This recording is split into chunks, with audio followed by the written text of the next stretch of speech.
Hello, everybody. How is everyone doing tonight? It is Sunday night, and we are here live with you on the Action Lab. We are. It's been a weekend, right? It's been an interesting weekend from the sports world. It's been an interesting weekend for the weekend for our Colorado sports. Scotty, you're coming back to a lot, man. You're coming back to a lot. You missed out on the Wednesday show. And you have to come back to the Nuggets about to get swept. You got the Avalanche getting knocked out from the NHL playoffs. Man, what can you do? We'll get into the Mile High Spotlight and stuff later, but just taking L's left and right are our Denver playoff teams. Oh my gosh. I think if you throw the Rockies in, which are on a 4-game losing streak, or if the Nuggets lose tonight, we'll be on a combined 0 for 12 streak in Colorado sports. Active 0 for 12 great game losing streak. Unbelievable. Which I think, the Nuggets all of a sudden now down 15.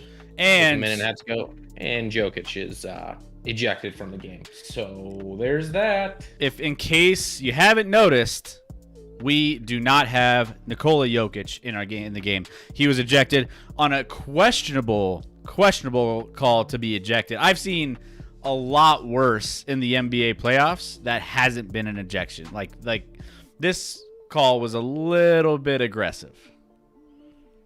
I mean, they're going because of a windup, but the fact was, like, his hand got all ball. Like, his upper arm did graze Payne's, I'll say, very large nose, and hit him. But, like, fine if you want to call a flagrant 1, a flagrant 2. Like, I just don't. He's the MVP and he still doesn't get treated by the refs. In basketball, it's a time. In NBA, it's a tradition. The elite players get a little benefit of the whistle, and I just don't feel like he gets that whatsoever. Like, you think LeBron's getting ejected right there? Hell no. Nope. Not going to happen.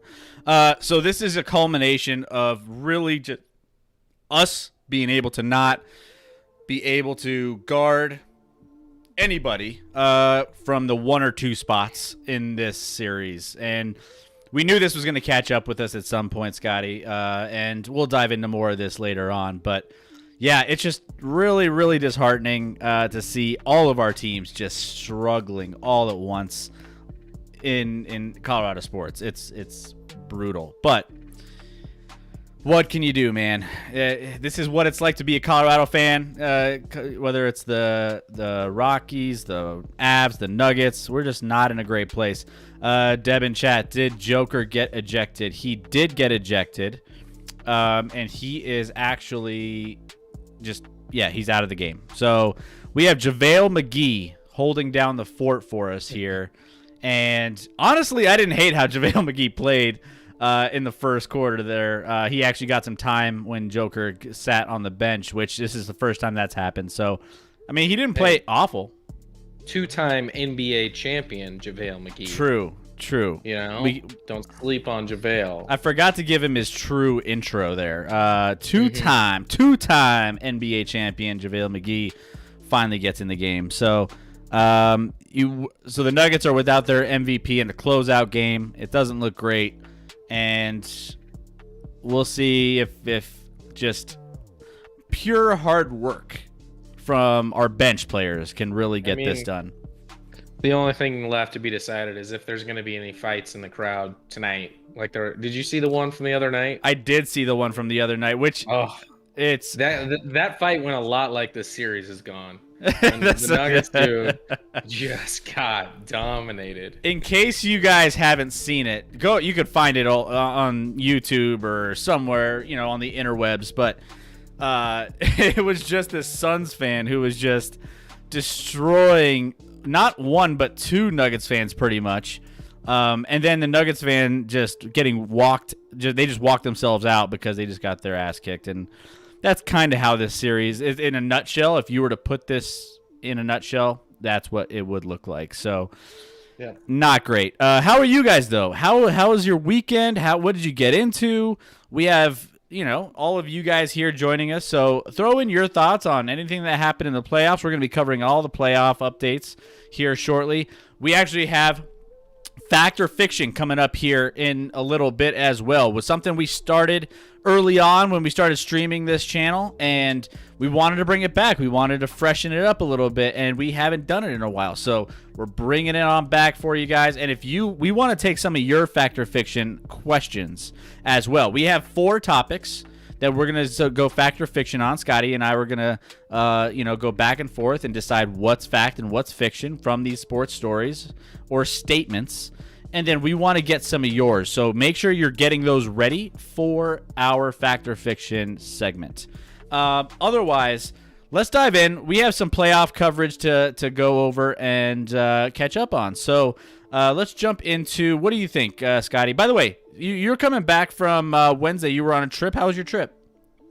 Good trip. Had a trip with the fam and my side of the fam. We went to Arizona. It was indeed hot, but not unbearable, actually. They say it's a dry heat because it's the desert, so no humidity. And just a lot of family time, pool, got around to golfing, went to an aquarium with the kids, So good trip. Hey, fair enough. Hey, sounds good.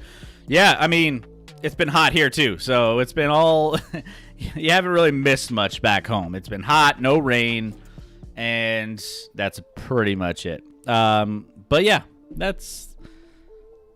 sounds like a good trip. Yeah, no, we had a good time. The kids had fun, so. By the way, I wanted to give a big shout out Steph Sutton for following on Facebook. Now, again, we are multi-streaming on Facebook, Twitch, and YouTube. So if you're here on any one of those platforms, drop us a line. Give us a little chat in the stream, whether you're on either of those platforms, and we would love to get to know you a little bit. So. Let's dive in. Let's. What are you feeling here? You want to talk some NBA? You want to talk some NHL? NHL for us is kind of done. I mean, we're still going to be following what happens because you got some interesting series going on. But where do you want to start here, Scotty? I'll let you go. Oh, let's get into the NBA. NBA, let's do it. All right, let's pull up some NBA here for you guys. Now, we have an interesting series. You want to start on the east or western side of the bracket here? Oh, let's go east. Eastern side. All right. Let's let's touch on Philadelphia, Atlanta. Obviously, this one is kind of in a spot where we already have an idea of what's going to take place here. So Philadelphia is leading this series right now 2-1, and currently in the driver's seat. So the last game, the Philadelphia 76ers won pretty handily, 127-111 here. So this one's been pretty much just, even though it's this 2-1, it's kind of still been a little bit lopsided. I don't think that the Atlanta Hawks have what it takes to hang with the Philadelphia 76ers in a 7-game series. So I still think they win this series. But, Trae Young, I think, has been playing well. But at this point, I think he's going to be running out of gas, man. There's only so much you can do by yourself to carry a team this far. So what are your thoughts here, Scotty?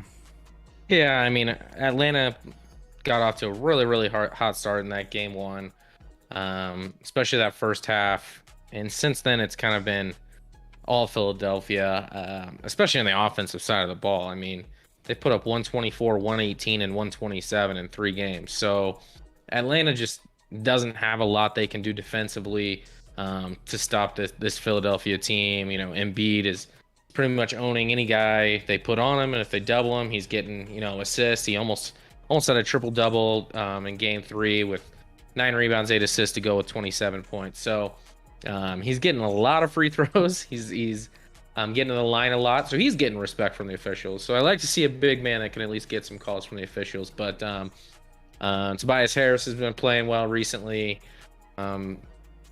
Curry's brother has been doing pretty well.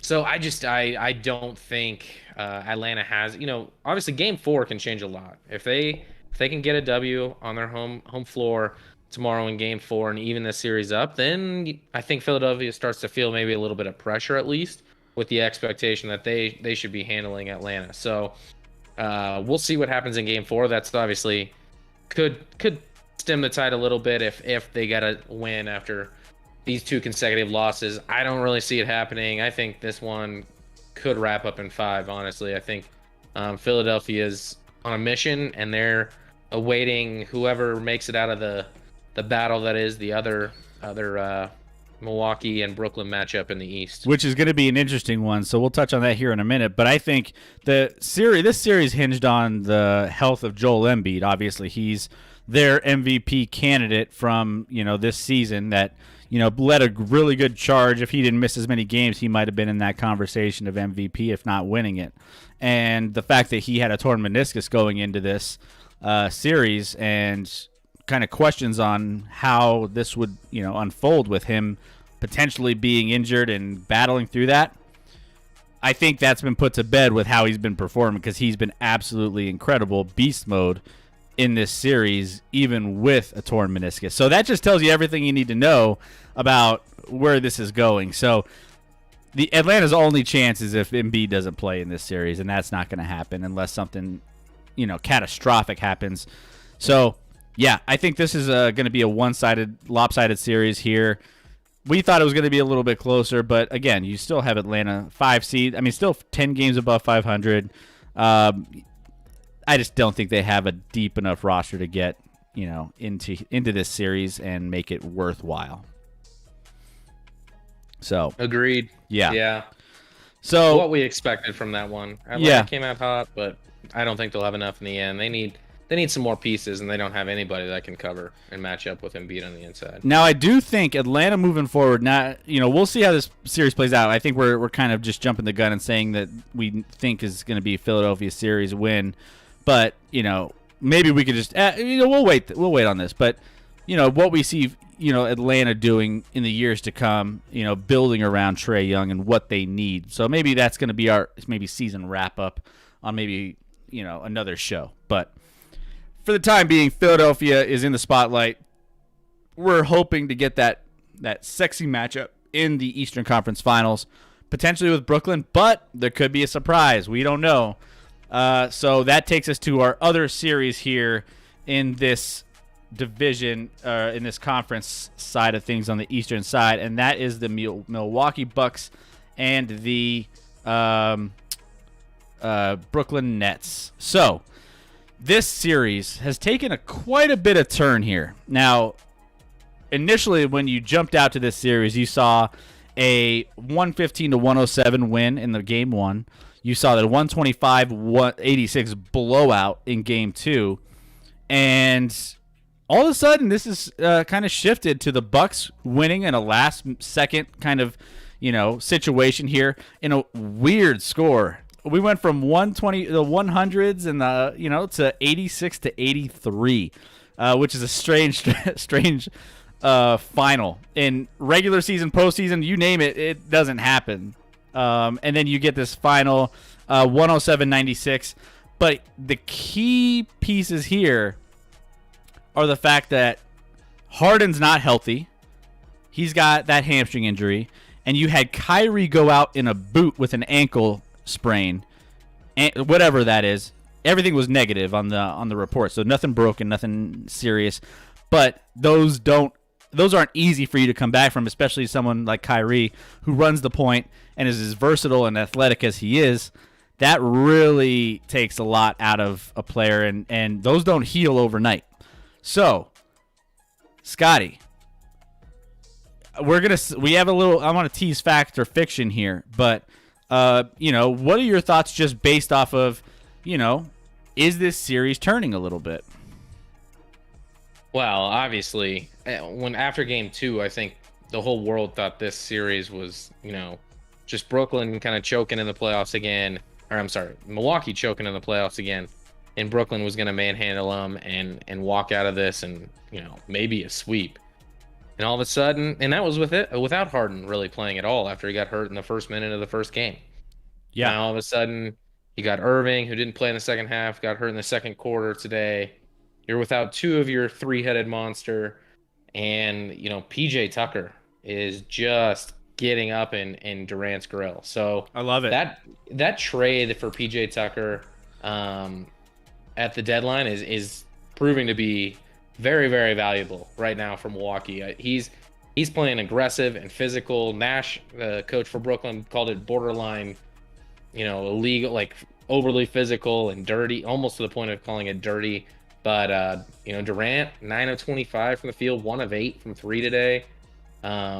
He did have 28 points, but that's on 25 shots. So he controlled Durant. Obviously, the other night they weren't able, 86-83 like you talked about. So their defense has really stepped up and gotten into Durant. No one else besides Kyrie, who had 11 when he left, scored in double figures for the Nets either today. So you don't have, when you sell your soul to get these star players, Harden and Irving and Durant, you don't have a lot of depth or pieces around you. And all of a sudden, you have just Durant with kind of just some guys, to be honest. Like, not a solid roster. Like, if Irving's not able to come back and play in this series, like, Milwaukee has to be the favorite. We'll see. I was just about to look up if I could see what my Twitter doc had mentioned anything on there.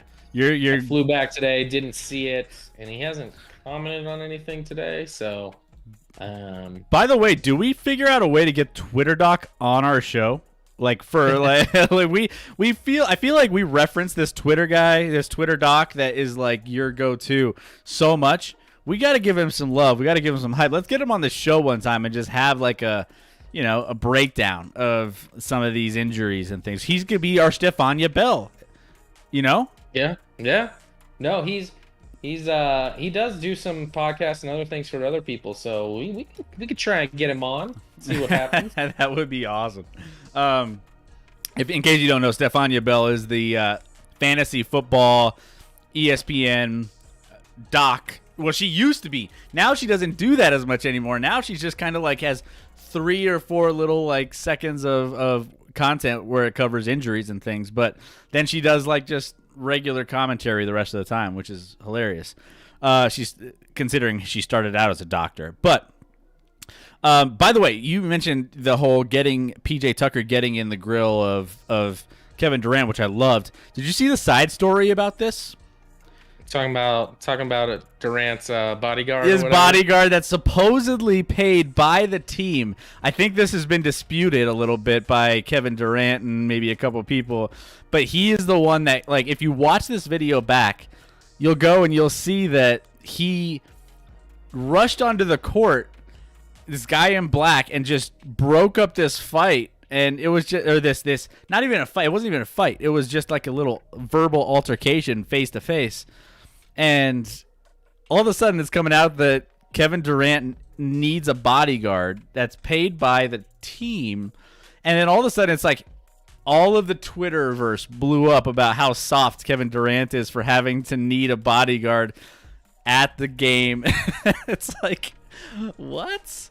You know what? It doesn't surprise me. He is mentally soft. Like, well, granted, he's a phenomenal basketball player, but he hangs on what everyone else says way too much, and just freaking lets it eat him alive. So it doesn't shock me that he has a bodyguard. It doesn't shock me that the bodyguard had to come to his defense on the court in the middle of a game. Like come on, man. If there was like one player in the NBA, I guess that happened with, I would probably guess Durant. Like, he's just so soft, and he's all bark and no bite. Like, PJ Tucker would destroy. Outside of, I'll give Durant the reach in that boxing match. Let's set it up now. No real boxers box anymore. It's just these other guys, right? Like celebrities. So let's get a PJ Tucker, Kevin Durant boxing match going. Let's set that up. Outside of Durant with the reach, I'm taking PJ Tucker to get inside and get in on the body and take him down. Who do you guys got in chat? I want to know what you guys have in chat. Would you if you were to have a boxing match between PJ Tucker, Kevin Durant? Now, Kevin Durant does have a reach. He does have the reach. So you have to mind that, but he's also skinnier. He doesn't have as much, meat on his bones. So, he's the weight factor is going to be an issue. So, I don't know, man. I think I'd be with you, man. PJ Tucker, he's a tough guy, man. Here's the thing. I feel like Kevin Durant's just always in the news for some weird shit. Like, you remember when he had that burner account and he was like, like, he's fragile, man. He's fragile. He attacks the media. He attacked. Did you see the story the other day about Jay Will on ESPN about how? I mean, sure, Jay Will probably should have cleared that story with him. If in case you don't know. Jason Williams, he's on ESPN, talked about a story where he compared Kevin Durant to Giannis. And at a party, he was pulled aside by Kevin Durant saying, hey, don't ever compare me to Giannis. Don't ever do that. And so he shared this story on ESPN, and I guess, so then KD came back and was like, hey, guys are trying to advance their careers, blah, blah, blah. It was just, here's the thing. The more KD does this, the more, remember when we talked about most hated players in the NBA, but they got to be top tier players? He's slowly creeping his way, for me, into that conversation. Yeah, the only thing that makes him not for me is because on the court, he doesn't, I don't think, at least to the extent of some other superstars, flop or, he pretty much plays it up and doesn't try and sell out for calls and get whistles. So that's why he's not there for me. But off the court, he's very fragile. He's a narcissist. He's kind of obsessed with himself. Thinks he's the greatest. Doesn't want anybody else to be mentioned, and he's just fragile, man. Fragile. He's a strange dude. And then you think he's like this hermit, and then you see him on podcasts sometimes. I don't know, this podcast that he does or this radio show that he does, and he opens up and it's like, wait, he talks to people actually outside of the, it's weird, man. Anyways, we've gotten way off topic here, but it's fascinating stuff to talk about. And again, I want to hear, if you're just joining, I want to see who you guys would take in a fight. PJ Tucker, throw it in the chat. What do you guys think? PJ Tucker or Kevin Durant? And don't take Kevin Durant's stardom and think he's gonna win that fight. He might. I mean, I don't see him winning it. But The biggest piece here in this series to me are injuries, and you're getting injuries from your top guys. By the way, in this NBA in general, how many top guys have been injured this year from their respective teams? It's crazy. Like, It's happened quite a bit, yeah. top guys from all across the league. We've seen it here in Denver with Jamal Murray. You've had, Harden hurt. KD was hurt for most of the season. You had Embiid hurt for a lot of the season. You had Donovan Mitchell from the Jazz hurt for for a chunk of the season. You had, top to bottom, it feel like all like this shortened season, and we're gonna have another one, right? Because the NBA is slated to start in October this year. At least that's what Adam Silver is aiming for. So you're gonna have another short off season, which doesn't help us with Jamal Murray. But you're looking at the same thing. It doesn't. You have to get back on track at some point, but at the same time, it's like at what expense? You're gonna have you're really gonna hurt for ratings when you don't have your star players in games because of injuries. So, but yeah, the more they get injured, you're looking at having to rest them. Part of that's a product of like, hey, COVID happened. They had to adjust things. It's not like this was the ideal decision that the NBA wanted to do, or they had all this weird scheduling and stuff. So, kind of is what it is. And starting October, then you're kind of stemming the tide and getting back on track. But like you look at the final 4 teams in the NBA playoffs in the bubble last year, and only one made it the second round. The Nuggets are the only team that even made it this far. Last year, I think it was Heat and Boston, and obviously the Lakers. So none of those teams made it to the second round outside of the Nuggets, who look like they're running out of gas very quickly here. Although they are making a run. The 8 minutes to go. All of a sudden, they went from a 15-point game to a 4-point game. So I'm telling you, don't sleep on the Nuggets right now. We're going to touch on them here in a little bit, but don't sleep on them to lose this game. I almost wanted to bet this game, and I almost wanted to bet it hard for the Nuggets, only because I don't know. There's something that winning 4 straight, and then also just throwing out a crazy lineup and just hitting the Suns with something weird, which we'll touch on that here in a little bit. But in this series, we'll save this for a little bit in our Fact or Fiction. But Brooklyn and Milwaukee, who you got? This is going to be an interesting one, especially with injuries to Kyrie and James Harden. If KD's the only guy leading this team, that might change some things. So just a teaser there. But let's dive in. Let's go into the Western Conference side of things. Now, we currently have the Utah Jazz. This is another interesting one here. So, Utah Jazz and the Los Angeles Clippers are in a nice little battle here. Now, Utah Jazz jumped out at a quick 2-0 lead in this series, and they looked pretty good. Obviously, we have moved on. We thought we did from playoff P from last series. But he reared his ugly head again here. Actually, he's not the ugliest dude in the league. He reared his head again. I'll give him some credit. And he's back. He was in the first 2 games of this series. And, this was a real bad look for the LA Clippers, which I picked. I didn't necessarily pick them to win the series, but I thought they would make it closer than it was. Especially, I thought they would split in the first part of this series. But they've come back to win, and they won pretty handily, 132-106. So, given that they won their last game and they have a little bit of momentum back, they're taking care of home court like they need to. What are your thoughts on this series as far as how this is going to keep unfolding now? If LA Clippers have figured this out, they might have a shot to make this a longer series. So. Yeah, they needed game 3, obviously. Can't go down 3-0, and they got it. Dominating that fourth quarter, winning by 15 in the fourth alone to stretch that game out and kind of take care of business there. And, Paul George actually did play well in game 3. I'll give him that. Yep. 6 of 10 from 3. I think he was, how many, I don't even know how many points he had, but it was, he played really well, 31 points. When they have him playing well, like that's a really solid, obviously 2-headed monster with Kawhi.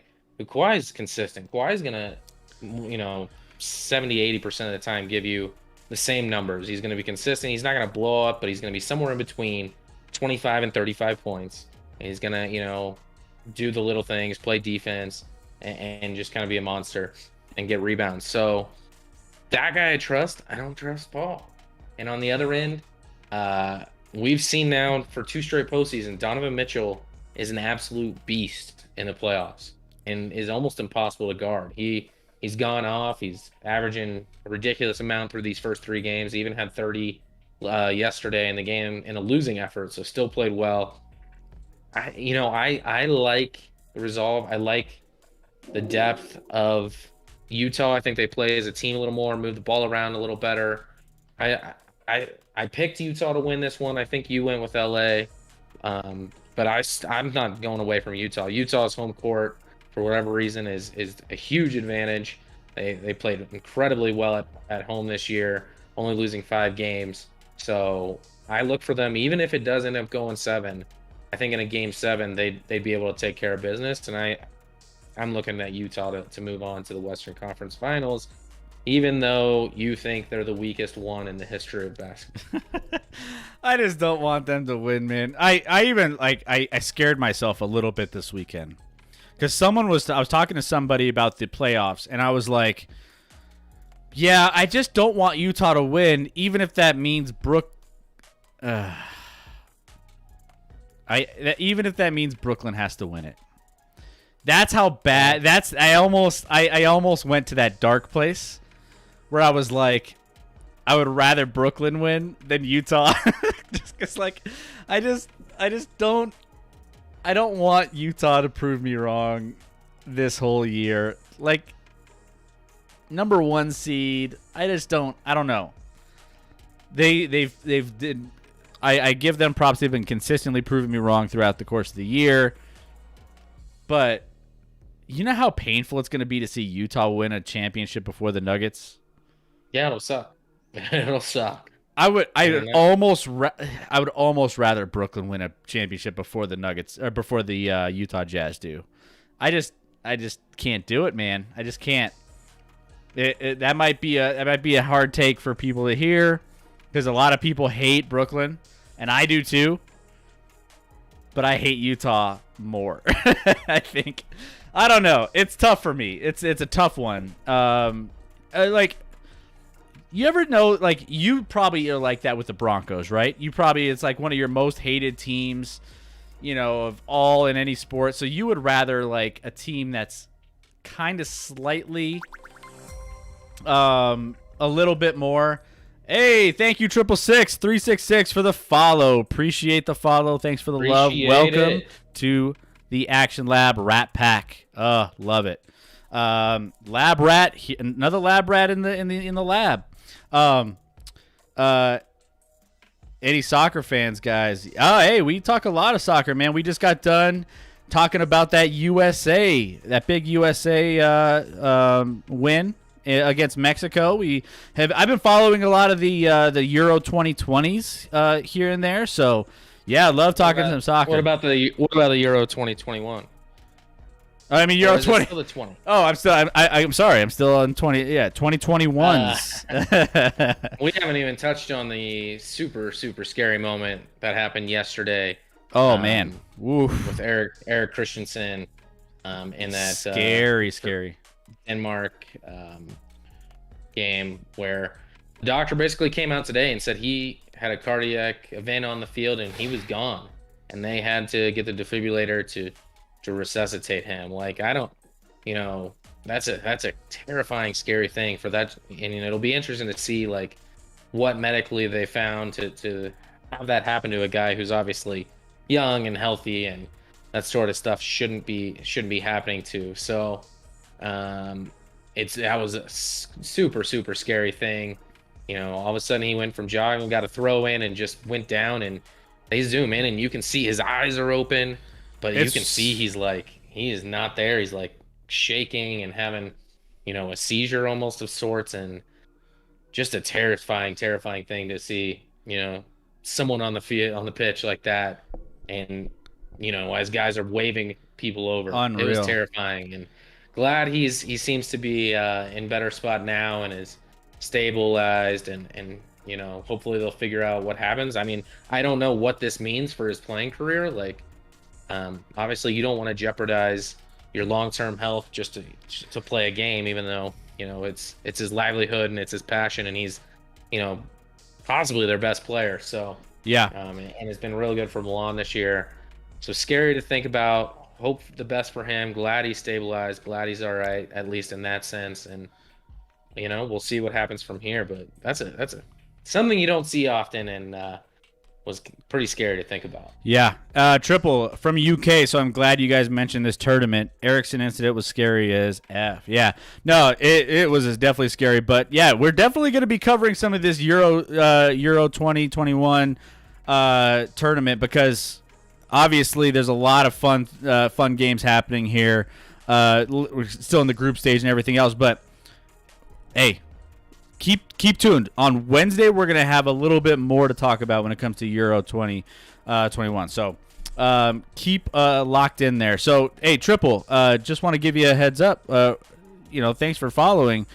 Who are you going for? Obviously, or what are your teams? Who do you like? Let us know.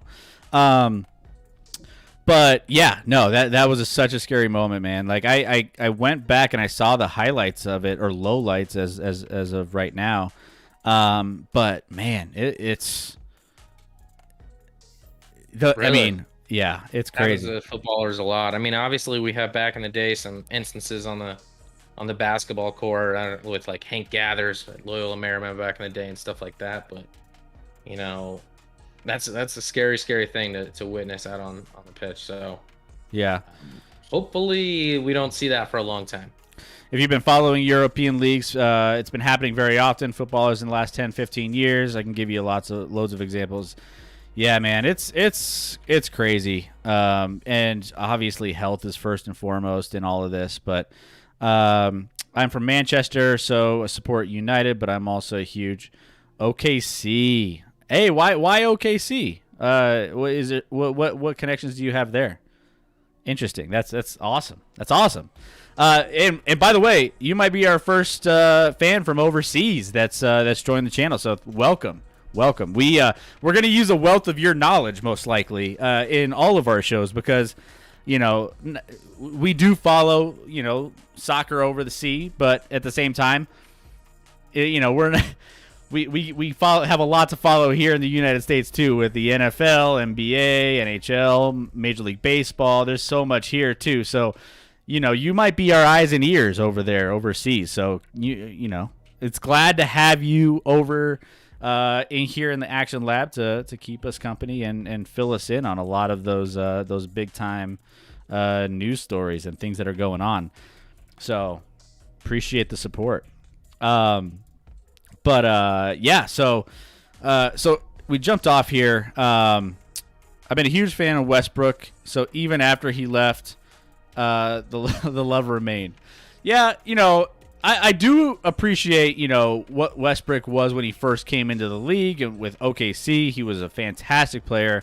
No, don't get me wrong, he's a fantastic player still. He's definitely one of the most electric players. High energy electric players that you could find in the NBA, and you won't find a harder worker in the NBA, just every game to game, than Westbrook. I mean, you want a guy that's going to give you 110% every game. That's the guy. So, got to give Westbrook some love there. That's for sure. Yeah, he plays with passion. I'll give him that, and is an athletic freak. Unlike anyone else probably in the NBA with his athleticism and speed and can get up and down the court. So he's passionate and he's athletic. I'll give him that. little crazy at times, but yeah. So Triple, in case you're probably a little newer to the channel, but we kind of give Westbrook a little bit of a hard time with some of his antics, but we love the way he plays. So you can't take that away from him. Meanwhile, let's dive into this final game. It's going to be wrapping up here soon, so might as well just touch on it because honestly, it's going to be a wrap here pretty quickly, and that is the Denver Nuggets and the Phoenix Suns. They are going to be finishing up their series here in about, I would say, 3 minutes is left in this game? Yeah, not a lot, and it's not looking good. This one's going to be a sweep. Yeah. So typically, I don't think that at this level in the game there's a lot of sweeps, but we're looking at the Phoenix Suns just wrapping up this series. It's actually better for me. My wife really is like tired of me watching these games late at night. She's like, man, when am I going to have my husband back? Because we've had Nuggets and Avalanche back-to-back nights for the last 2 weeks, it seems. 2 weeks plus. So, as far as that goes, she's happy. Triple in the chat. I can tell you one thing about how we see American sports in general. This play structure you have in the most of your sports is not very rated. Abramovich said it after this time at LA Galaxy. But the other side, we really like your draft structures where you give chance to the weak teams, if you know what I mean. Okay. All right. Yeah, I mean, obviously the playoff structure is set up to, it doesn't reward the regular season quite as much as, like the overseas soccer leagues or football leagues, and gives everyone kind of a chance, and then you got to prove it in the postseason. So certainly a little different in that regard, but we covered the NFL draft, had a huge NFL draft special, and the NBA draft's exciting to definitely even things out and give everyone a chance, some of those weaker teams, rather than just have an open market where highest bidder can find and spend money to attract all the talent they want. I think having parity and having different teams like, the Phoenix Suns, who haven't, won an NBA championship and haven't been good in quite a while. All of a sudden now they're looking like a team that can be reckoned with due to, obviously Booker was a draft, Mikal Bridges was a draft, DeAndre Ayton was a number 1 pick in the draft. So a lot of these pieces they have now, they built up through the draft to the point that, and then added a couple vets with Chris Paul and, like a Booker, or I'm not a Booker, Crowder, and have meshed in the sense that they are now going to sweep the Nuggets and head to the Western Conference Finals. So I think certainly parity is a good thing for sports in general.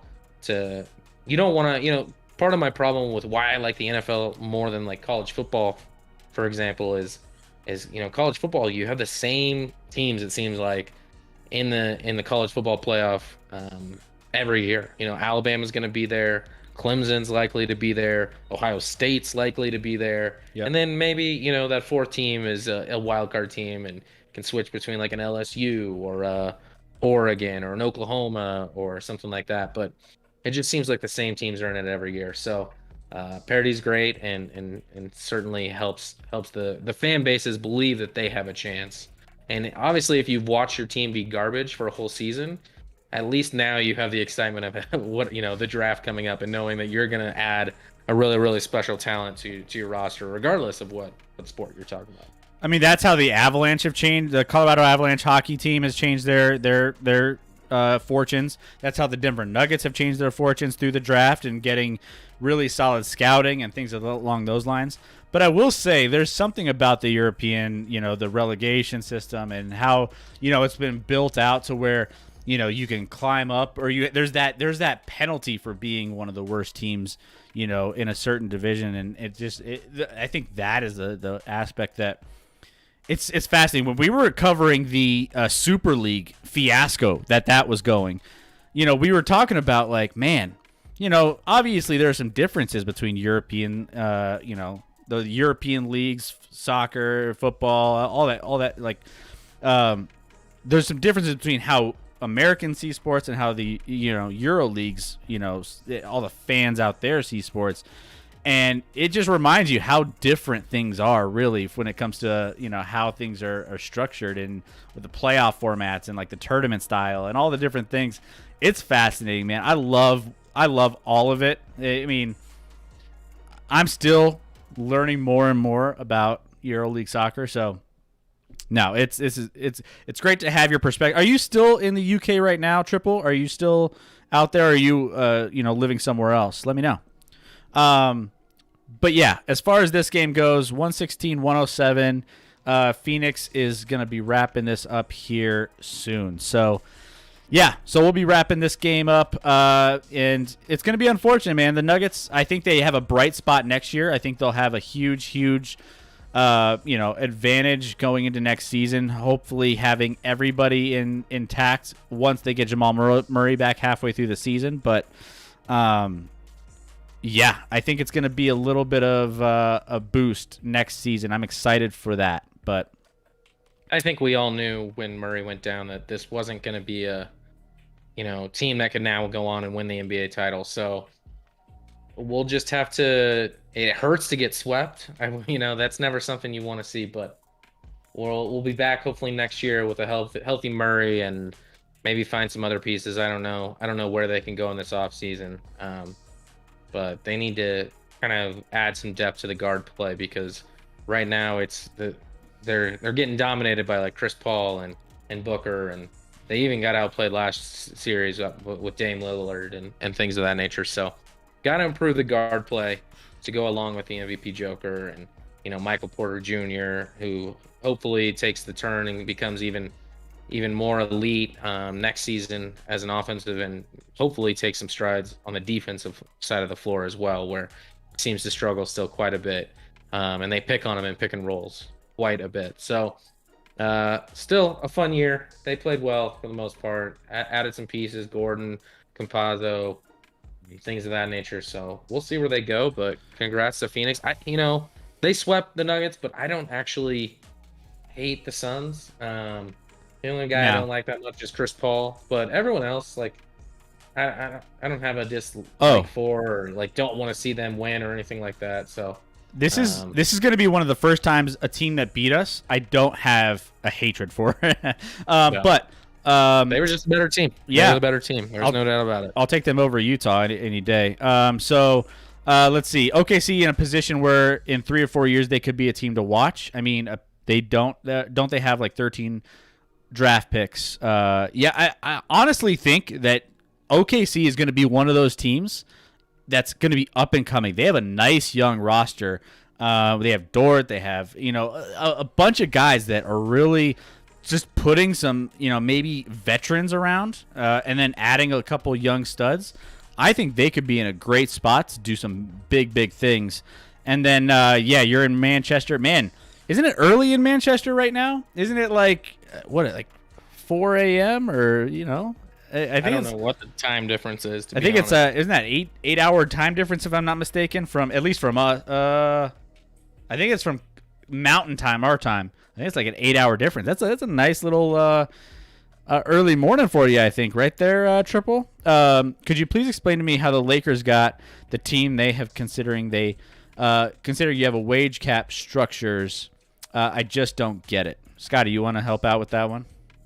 Yeah, I mean, part of it is the appeal of being a large market in LA, and LeBron basically, once LeBron decides to go to a team and they cleared cap space to sign LeBron, and then you can trade. So they obviously you can trade for players like an Anthony Davis, and basically go over the cap and pay like a luxury tax. And once they're on your roster, you can continue to be over that salary cap, as long as you're paying that luxury tax on top of it. So you're taxed at, depending on how far above you are that salary cap number, you're taxed at a certain rate depending on how far you are above.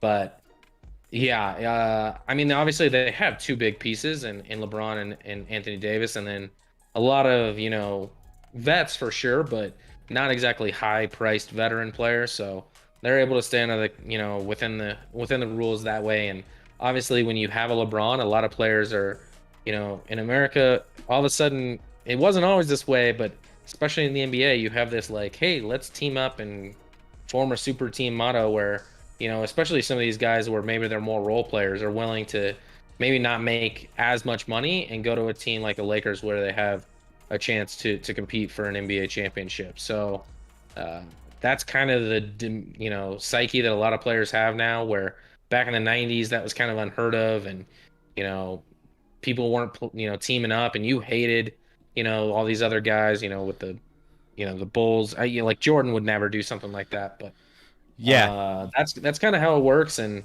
so there's certainly a decent amount of teams that are over the salary cap, but they just have to pay a luxury tax, which then gets divided up against all the teams that are not over the salary cap. They basically get they pool that money together and get paid out on it. So that's kind of how that works. Yeah, and again, this is a different league than when it was years ago when Jordan was in the league, Larry Bird were in the league, Magic Johnson. All of these guys have mentioned that they would never change teams to like join other superstars. And since this happened with Miami Heat and the Boston Celtics, a handful of years back, teams have started to kind of go that direction. I mean, you saw this with the Golden State Warriors when Steph Curry and Kevin Durant came over, and they just had this, Klay Thompson, obviously, and they have all these teams. You see that with the Nets, obviously. That one was a weird one, only because a lot of those players. Well, Kyrie was like, "I want to play with my boys." It was more. They say it was more of like, "I want to play with my friends" or whatever. Like there wasn't exactly about forming a super team to win it all. It was more, I just want to play with my guys, and that's a different thing. Like, well, kind of. They're still doing what they can to stack a team, but it's just, yeah, I don't know. It's different. Who do you support, guys? So we live in Denver, Colorado. So we are big Nuggets fans, which unfortunately, as you're looking at on the screen, is not looking good. And we are, Colorado Avalanche. Now it changes when we're both Rockies fans, Colorado Rockies. I follow the New York Mets as well as my secondary team, which is like, like when you're a Rockies fan, Rockies have never really done a lot in general over the course of their whole, stint in Colorado, but they've had some success. But they're still my number one team. I love the Mets. Where Scotty and I differ is I'm a Denver Broncos fan. He's a Kansas City Chiefs fan. So we... And he's my we're family. He's my brother-in-law. So we battle quite a bit at various times of the year, especially NFL season, at football season, where we just go back and forth, right? So that's, and it's not really been much of a battle recently, but sure. Well, and you're still catching up to Super Bowls with you just caught up. So congratulations on that. No, well, we're one behind in Super Bowl wins from the Broncos, who 3-2. Yeah. I mean, it's a ticking time bomb for you. So enjoy that, because it's not going to continue. And right now, I believe the Chiefs have won 11 games in a row. Oh my gosh, here we go. 11 games in a row. Here we go. So look what you did, Triple. You started. Look what you started here. Look what you started. Yeah, that's our affiliations here. And then Scotty, he still hasn't really chosen affiliation for some his favorite team in Europe when it comes to football in Europe. I do need an EPL team. So I don't know. You have Manchester United here. You have right. I mean, Man U. You can convince him, Triple. Did he say Man U or Man City? I don't even remember. Wait. I know he said he's from Manchester, but I want to you can support him though. You can recruit here. Now you might be upset. Don't unfollow the channel, Triple. Don't unfollow the channel. So since I'm a big Colorado fan, you're gonna hate me, but I have an affiliation with the Nuggets Avalanche. Thank you for the chat, boys. I love a good vibe stream. Respect. Appreciate the love, man. That means so much to us. Thank you, Triple. You're going to hate me after I say I've kind of affiliated towards Arsenal. Because you probably, aren't a big fan of them. So just because of, Stan Kroenke owned them, and now I'm not a big fan of Stan Kroenke based off of what he did with the Super League stuff. So now I'm kind of torn. Let's see. City? Never. It's only one team in Manchester, and that's United. So there you go, Scotty. I thought it was United. I just want to make sure, didn't want to say the wrong thing, but yeah, no, I'm sure that's a bit of a rivalry out there, right? Just a little bit. A little bit, yeah. So if you end up being a Man U fan, then Triple will stay for you, not me. There we go. Okay. I can consider that.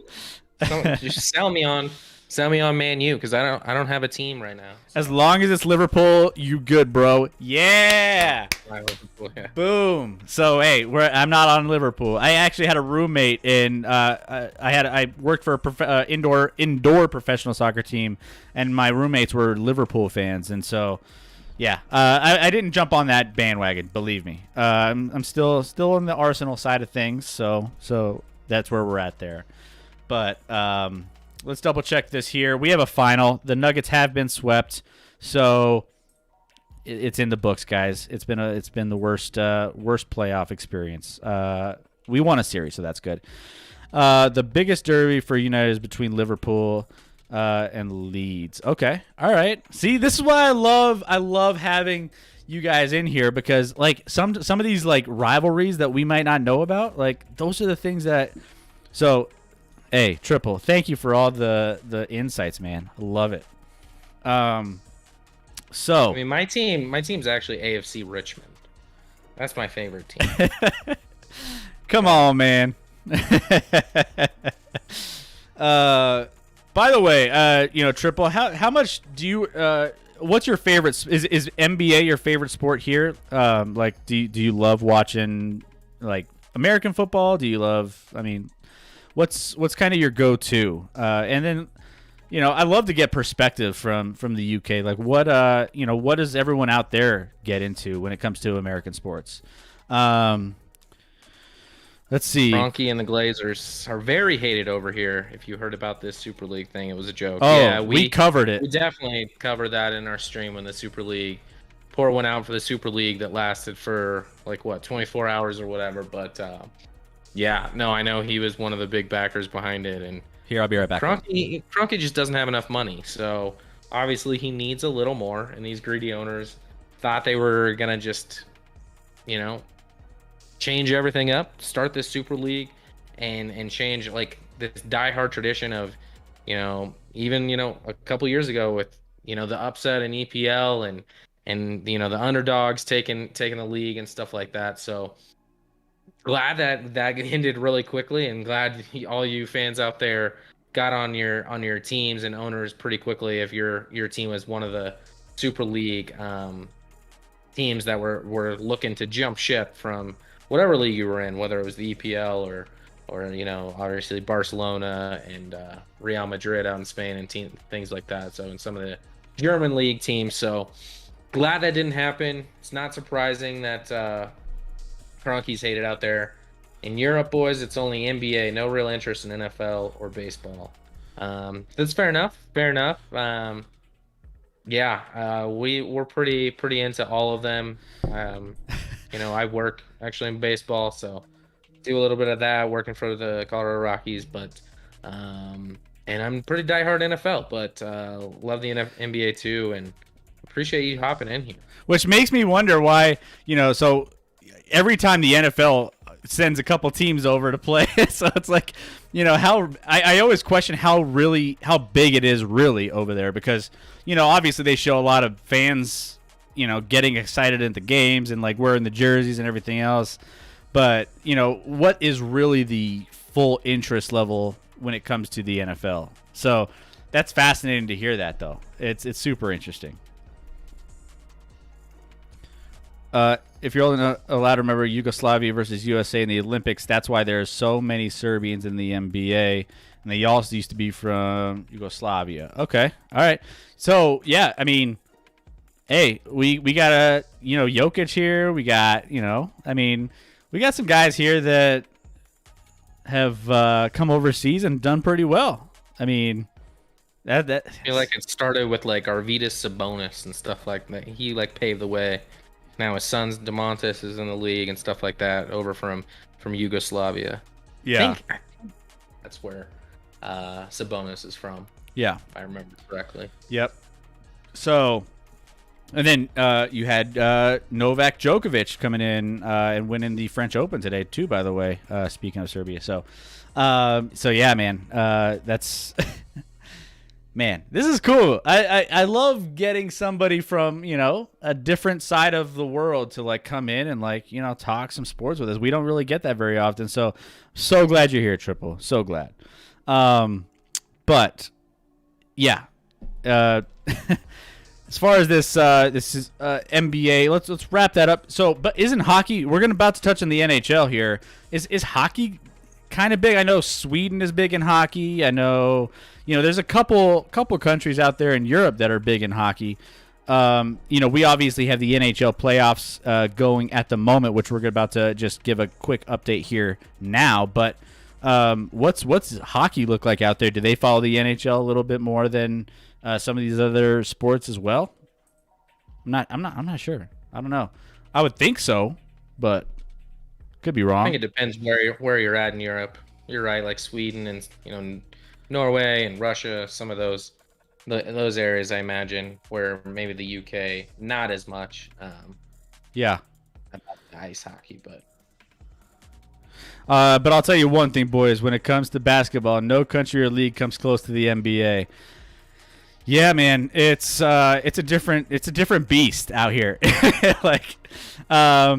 Like NBA. I mean, you could thank Jordan for that. You could thank Jordan for turning this into a world game. Like, Jordan was the one that really just transcended across the globe when it comes to the NBA. And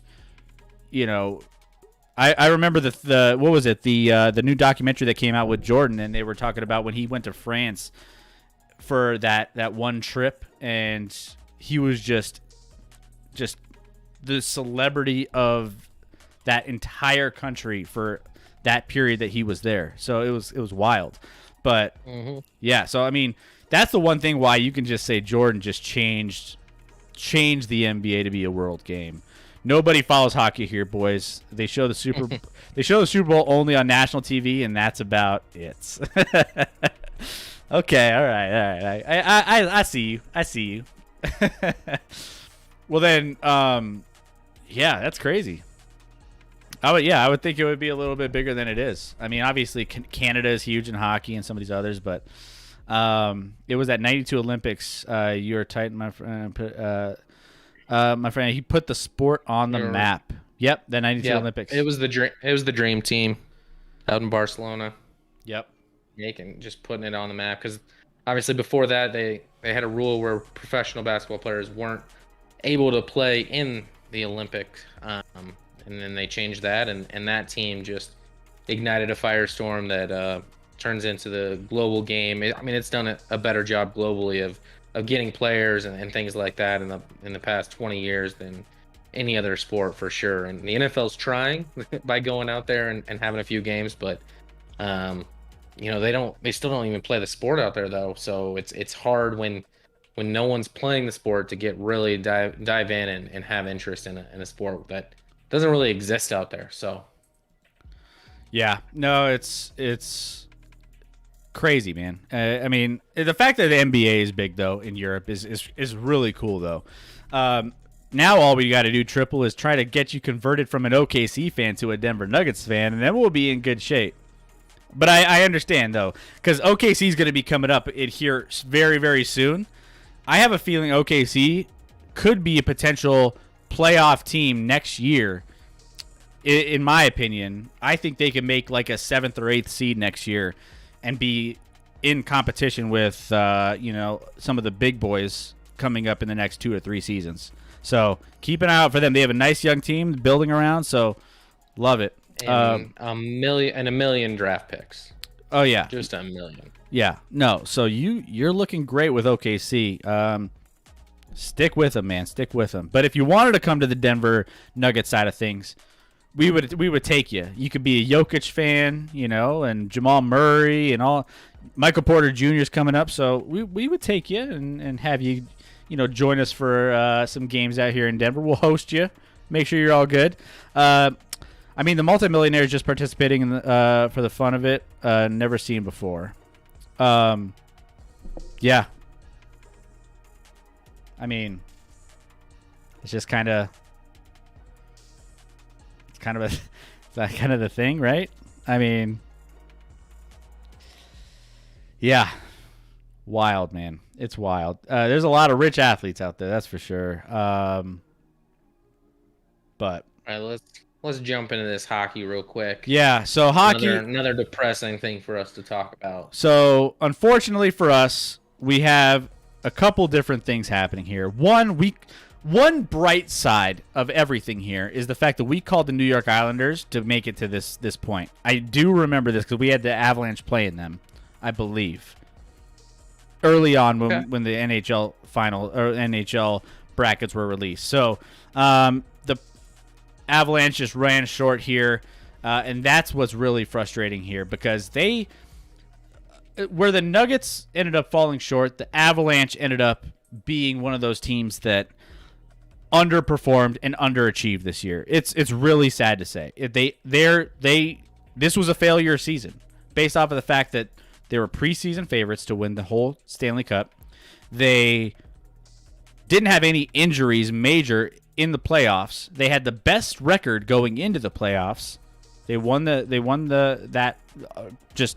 was with Golden Knights, but at the same time, their records based off of tiebreakers ended up giving them the championship when it came to points and overall record. So when it came to all that, everything was lining up for a Stanley Cup championship here. And sure enough, they underperformed. They went up 2-0 in the series, ended up losing 4 straight, which is they came in winning 6 straight and they lost 4 straight. And it's just unbelievable the fact that they just choked it away.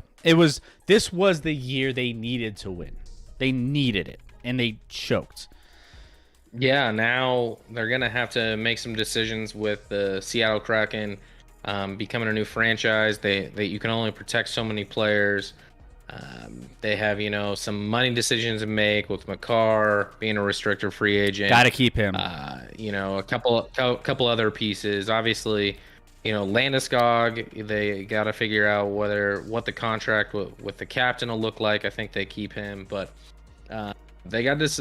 This was the all-in year. This was the most talented roster in all the NHL, and to go up, win your first 6 playoff games, looking like you're going to be unstoppable, only to all of a sudden drop 4 straight to Vegas, and just not have any answer for Vegas in any respect. It hurts. This team was built to win this year and should have, only making it this far for the 3rd consecutive season and bowing out in the 2nd round of the playoffs is a major disappointment and a failure, like you said. So, Triple and Chad, do the Mighty Ducks still exist? I used to have a Mighty Ducks jersey when I was a kid. Yes and no. They do still exist. They took the Mighty off of the name, so they are now just the Anaheim Ducks instead of the Anaheim Mighty Ducks. But they still rock that duck logo from time to time. The old school goalie mask with the build duck or whatever it is.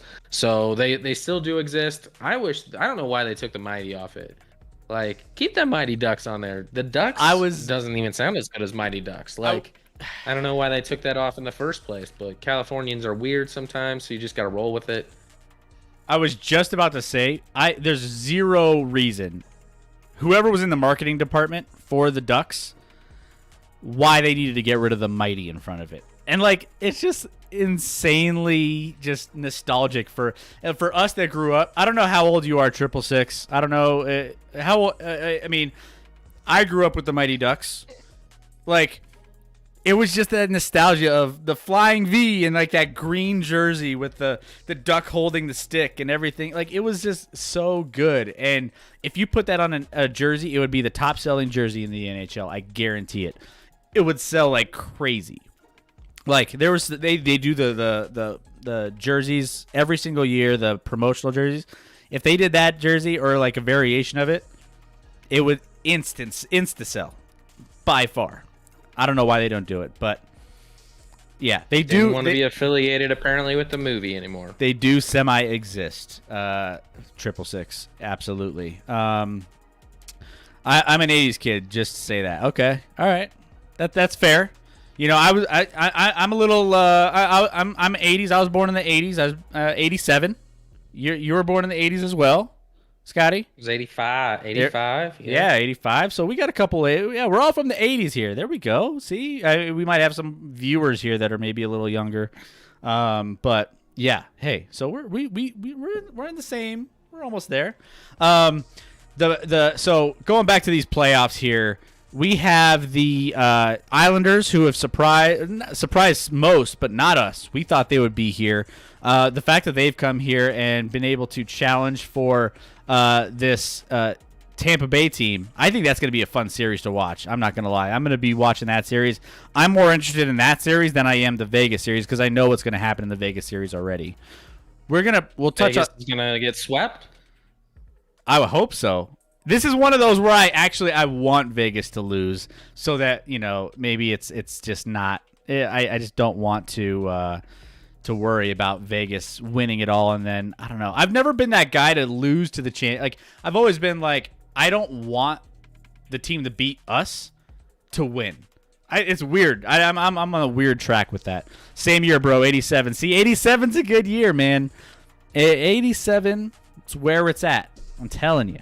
What bothers me more about Vegas is they've been around for 3 seasons, and and this isn't fair because this is exactly what happened with the Avs when they moved here, formerly the Quebec Nordiques. They moved here, and in their first season in Colorado, they won a Stanley Cup. But I don't know. I feel like, I heard a Vegas guy on the radio being like, "Oh, this is a hockey town." I'm like, "Of course it's a hockey town because your team's been really, really good for 3 years. If the team was garbage, nobody in Vegas would pay attention to them. Like they would forget that they even have a team." So I feel like they haven't paid their dues in Vegas. No. This is their, they do have to deal with the Raiders. So I do feel a little bad for them in that respect that they have a garbage franchise for the NHL. But even still, like, Vegas has been really, really good now in their 3rd season. Been dominant all 3 years, although they are yet to get a Stanley Cup. But obviously, one of the 4 teams remaining. So they kick off their series with Montreal, the upstart Montreal Canadiens, tomorrow, I believe. Yeah, I'll keep an eye on that series too. Montreal shouldn't be where they are right now, but they've played the best hockey in their. They've been playing some of the best hockey. I wouldn't say in the playoffs. I wouldn't go that far, but they've been playing pretty well to get to this point as a lower seed in the playoffs. Obviously, hockey you can get further regardless of what your seed is. If you're a lower seed, you can challenge those top seeds. But I'll be keeping an eye on this series. Both of these series are fascinating to me for various reasons. So, Tampa Bay, the defending champion, Tampa Bay Lightning, we'll see what they can do against a New York Islanders team. Honestly, of all these teams, I'm kind of going for the Islanders of all these teams that are left. I'm good with that. They've always been a little brother to the Rangers in New York and never had the success. So let's give them the nod. Why not? And we were on them before the postseason started. So let's roll with the Islanders. We're Team Islanders. I got some family out on the East Coast and on Long Island. Let's support those guys. Let's support the Islanders. Let's go. So that's where we're at. We'll keep it posting on all of these updates here with these Final Four teams, but that's where we're at here. But we want to jump in. We haven't done this in a while. We're going to go into some fact and fiction. Fact and fiction is something that we did early on, and we've kind of, changed this back and forth, over the course of, I'm already saying fiction. You're already saying, oh. I'm just messing with you. You're fiction, and, I'll let you be fiction. You're just fiction for this whole segment here. So let's dive into some fact and fiction here. We only have 4 time, but I want some fact and fiction from you guys.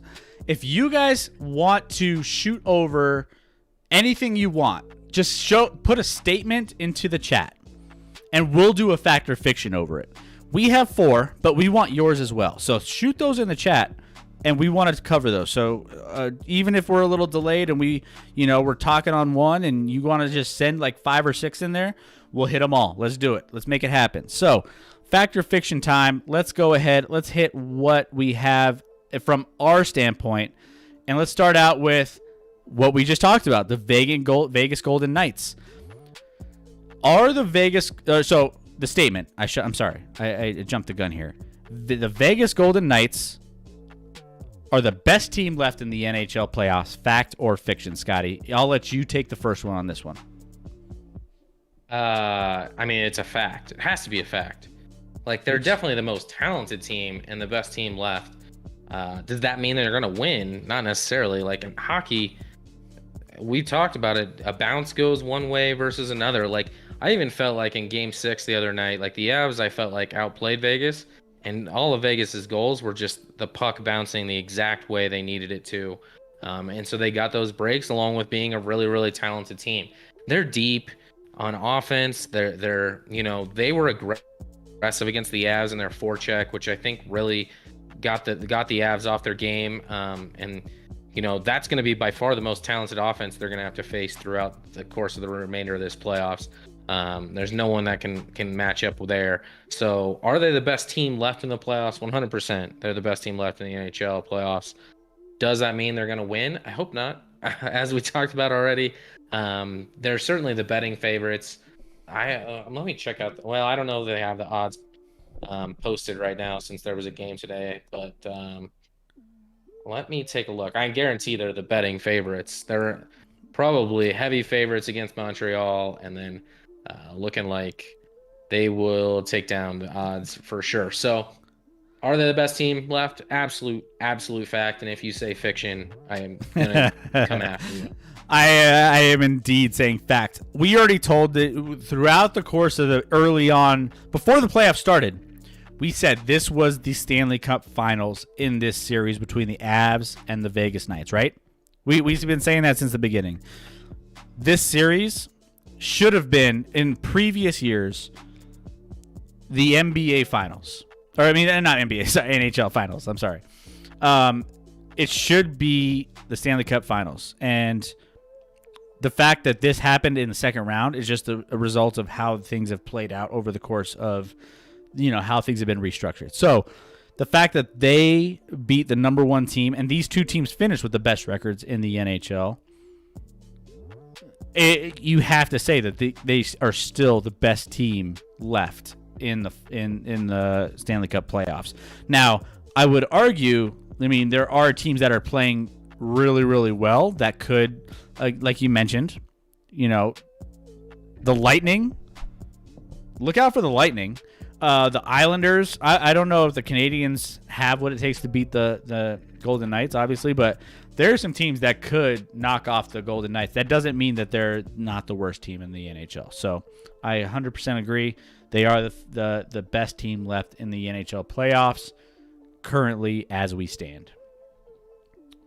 Next, the Phoenix Suns. Was I a fortune teller when I made this? The Phoenix Suns will represent, because obviously Nuggets could have won 4 straight. It wasn't likely, but obviously we are where we're at. They did sweep the Nuggets.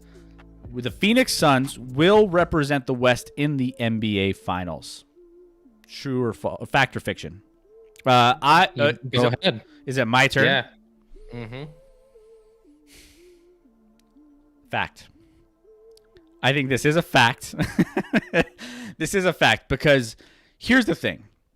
Chris Paul is insane. I think if he's getting healthier, he'll have some time off. He's waiting for this. The Phoenix Suns will have plenty of time to prep for a Utah Jazz should that be the case. Either way, I'm not sold on either of these two teams in this other series. 100%. I do think the Jazz would give the Phoenix Suns a stronger fight, and I think that would be a longer series. I do think that the way that DeAndre Ayton has played against an MVP, coming off of this is a big-time win for a couple players on that team. They have some good role players that are coming off and have a lot of momentum, right? They have a lot of swagger coming off of this because they really, really looked good. They shot well. Now, the Nuggets aren't a great defensive team when it came to being able to defend some of these, and they're going to face some more heavy defensive presence in this playoffs. But Phoenix Suns is playing smart basketball, right? They're playing really, really good basketball at the right time. And even though they don't have the playoff experience, that was my biggest question going into this series was playoff experience. The Nuggets had slightly more playoff experience, not a lot, but slightly more. I think Chris Paul really changes the dynamic of this team. I don't think they're where they're at without Chris Paul. And I think Devin Booker, DeAndre Ayton, even the defense that they've played against some of the bigs and some of the power forwards on our team, even though that's kind of our weak point. Michael Porter Jr., he's a very prolific player. He's been hurt a little bit, but he can score. They kind of shut him down too. They can shut down some big-time players, and they play some of the best defense left in the playoffs right now. So, from that standpoint, fact, the Phoenix Suns will represent the West in the finals. Oh, man, this one's I'm going to have some fun. We're going fiction. I'm going fiction on this one. Okay. I'm just going to drive you nuts by saying the Phoenix Suns, unless they change their name to the Utah Jazz, will not be playing in the NBA Finals. Your Utah Jazz are going to make it to the NBA Finals. Nah, I don't want to say it. I don't love it either. They still have the top odds. They have better odds to win the NBA championship than Phoenix does right now, even though they're in a battle and Phoenix has swept Denver. I just think Utah, at home, have that home court advantage. Obviously there's the benefit of, first, Donovan Mitchell limped off in game 3 with his ankle. He said he's fine for game 4, but obviously that ankle is not 100%, and they're in a bit of a battle where Phoenix will get rested. And Phoenix certainly has a lot of pieces that are going to give them a lot of trouble, but I don't know. Like, you talked about Ayton. I think Rudy Gobert neutralizes Ayton without a problem. I think that's a bad matchup for Ayton for sure. Obviously, you have Booker and Paul, but if they can prevent Paul from getting just these easy mid-range jumpers or being able to kick out to, like, first of all, Jay Crowder, when did he become the greatest NBA shooter in the history of man? And when did he become the best defensive presence ever either? He's been blocking shots left and right like crazy. Yeah.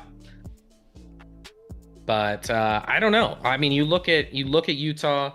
That was, the other last night to the LA Clippers, that was their first loss with Donovan Mitchell playing in the playoffs. So prior to that, obviously they were 6-0. They're gonna have that home court. I talked about that where they've only lost 5. Gobert is gonna prevent a lot of those easy points. Like Denver doesn't have a guy that can step up and guard in the pick and roll and high action. They were picking on Joker in those defensive sets where he would have to sag down and give Paul or Booker room, whereas Gobert can kind of play a little more out there with his length and size and athleticism being a little greater and being one of the best defensive bigs in the NBA. So I think he's a big piece. The shooting of Utah can go and match Phoenix's, where Denver just didn't have enough pieces in that backcourt to go shot for shot with him. Utah's one of, if not the best, three-point shooting team in the NBA. So while I hate to say it, the Utah Jazz are the correct answer here, and Phoenix will not be representing the West in the NBA Finals. Fiction. Okay. We'll have to see. Obviously the Utah Jazz still have to get past the LA Clippers. So who knows? If the Clippers win somehow against the Jazz, then give me Phoenix. There we go. So everything hinges on the but I think Utah is going to take care of the Clippers. Clippers are soft and don't play as a team. Okay. All right. Fair enough. All right. I love it. Okay, cool. So differ on that one. That's fair. All right. We're going to NFL. So there was some NFL news coming out this past week. Now, you weren't here for it, but I wanted to get your thoughts on this. And anyone else in the chat. By the way, if you're here, if you're loving the content, first of all, hit that follow button because it doesn't cost you anything and it's free. And we love all of our lab rats and we love all of you guys. 666 ended up popping in and just giving us some love, and we love. All of a sudden, 666 is one of our lab rats that gives us that European side of things, right? We want you to be like that. Just enjoy the stream, have some fun, throw some comments out. We love all of you. But as far as that goes, you missed out on this Wednesday stream, and there was some news about Deshaun Watson from a Broncos source, i.e. one of the players, Kareem Jackson, that says he's had some conversations about Deshaun Watson. He's like, get me be a Bronco. But then there was Ian Rappaport came out and said, this isn't actually like a thing. Like, obviously, this is just there's not some complete truth to this, but could a player want to go somewhere that, he wants to, maybe be a little bit better and have a better situation? Sure. So Deshaun Watson has mentioned supposedly to Kareem Jackson that he wants to be a Denver Bronco, and he just get me there, bro. Get me there. So that being said, Aaron Rodgers is still in the mix. The bigger question actually should be not a fact or fiction, but who would I want, Deshaun Watson or Aaron Rodgers? That would be a different story, a different question, different thing. As if you can just have the pick of the litter. Go ahead, Pick of the litter. The Broncos get it all, right? But we're focusing on Deshaun Watson for this one. So, fact or fiction, you go first. Deshaun Watson will be a Denver Bronco this season. Hell no. This is easy fiction. Like, come on. Deshaun Watson has, first of all, let's talk about, he has some legal issues going on that might mean that he's not going to play for any team this season, much less where he goes from there. And Kareem Jackson coming out and saying that he's talked to his former teammate and he says he wants to be in Denver. Guess what? It doesn't matter where Deshaun Watson wants to be, because if he wants out of Houston, he better agree to go wherever they want to trade him to, if he wants out of Houston that badly. So it doesn't matter that he wants. And why does he want to be in Denver? To play with Kareem Jackson, who's on a 1-year deal and probably at the end of his career? Like, none of this makes any sense. Deshaun Watson will not be a Denver Bronco this season. He will not be a Denver Bronco any season. Like, this is like green eggs and ham. I do not like green eggs and ham. Deshaun Watson will not be a Bronco here. He will not be a Bronco there. He will not be a Bronco anywhere. Like, man, the Broncos fans are just so sad with they're just can't be content with and I get it. I mean, when Drew Lock and Teddy Bridgewater are your quarterback battle that you have to talk about in OTAs, like, I too would just try and focus on, hey, what about this guy who said he wants to be friends with me? Because the quarterback play is garbage on the team right now. But no, Deshaun Watson's not going to be a Bronco. Like, no one's trading for Deshaun Watson right now because you can't, because you don't know what's happening legally. Even if that gets shored up, like, I just don't see Deshaun getting moved this year. And I had put before, and I don't think it changes with Sam Darnold. I think Carolina would be a huge player in that, with a owner who has deep pockets and would pay the man whatever he wanted, make sure that they're talented, like, and they would give up the world for him. So no, I don't care where Deshaun Watson told his buddy he wants to play. Like, maybe he should stop. I don't know what the massage industry in Denver's like, and maybe that's why he's leaning towards Denver. I don't know, because I'm not a guy that gets a lot of massages, like Deshaun Watson likes to do. But no, this is fiction. This is just someone throwing out a story because we're all bored of talking about who played better in OTAs today. Was it Drew Lock or Teddy Bridgewater? It's like a turd sandwich or a shit, whatever.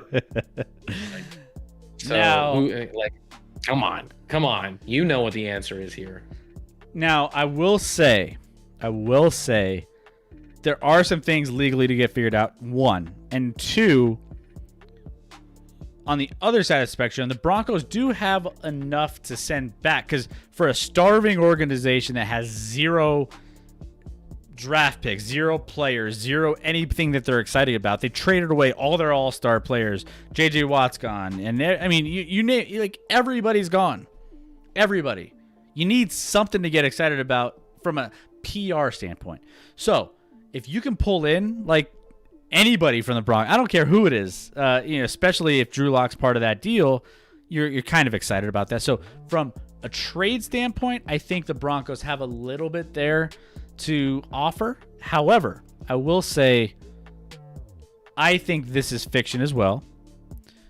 I think there's a lot of smoke smoke and mirrors with this. I don't think that this is exactly. I mean, Aaron Rodgers is, I think, a little bit more on the radar for Denver than Deshaun Watson, based on the fact that, one, he's supposedly shown interest, and two, he's a proven MVP. You know what you're getting. Everything, obviously Deshaun Watson can give you a lot. He performed with some shit talent around him, and he's been able to put that up. But I think if you're looking at the two, Aaron Rodgers is a really good option, and he's still and you don't have to really worry about any legal issues, and there's some other things that just make him a more viable piece.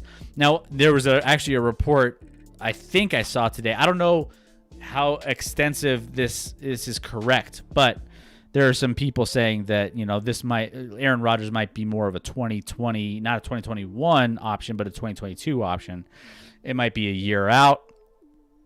I don't know. I haven't looked into that as deep. It kind of happened towards the middle of the day, so I haven't had time to vet it. But there are some things that, have said that the timeline for Aaron Rodgers might be a year ahead than this year. So that could be the issue on that standpoint. But Aaron Rodgers still has a lot, and he's interested, supposedly. I would say he's interested based off of some of the reports. So from that standpoint, I would agree he's way more likely than Deshaun Watson. Yeah. Like, Deshaun Watson is not happening. Aaron Rodgers could theoretically happen if Green Bay just gets sick of his BS. And you can say it's two-sided, but we talked about Aaron Rodgers is a narcissist and pretty much cares about himself and is pretty much just he's a dick. Let's be honest. We're not gonna get him on the show now. Probably you just ruined. Get Aaron Rodgers on our show next week. That may not happen unless he wants to answer to me and explain to me why he's not that. But in my mind, he just is obsessed with himself. He's very confident in himself. Go host Jeopardy or something. Like, I don't even need you in the league anymore. You just don't want him on the Denver Broncos to challenge your Chiefs in the division, huh? They still wouldn't challenge. They'd be fine, but they wouldn't touch my Chiefs. My Chiefs would still be the favorites. And not to mention all the things that Denver would have to give up just to get him here. You're looking at like probably 3 first rounders. You're looking at probably Bradley Chubb. You're looking at another piece, I'm sure, as well, like a young receiver or something like that. So they'd have to give up a lot to get him as well at a point where, Rodgers obviously had a great year, but his like 2 seasons prior to that weren't so pretty. So what Aaron are you going to get now? He's probably, if he does get moved, he's a motivated Aaron Rodgers. So he's not sick of your offensive coordinator in the playbook yet. That usually takes a season or so for him to just already be over his coaches. But I don't know. So that one's more realistic. But Deshaun Watson being a Bronco is just laughable at this point. Like, it's not happening. It's not happening. Sorry, Kareem, and sorry, Aaron Rodgers. We wish you would join us on Wednesday, but now we understand why you wouldn't. So thanks, Scott, for destroying our guest for Wednesday. But yeah, well, what do you do?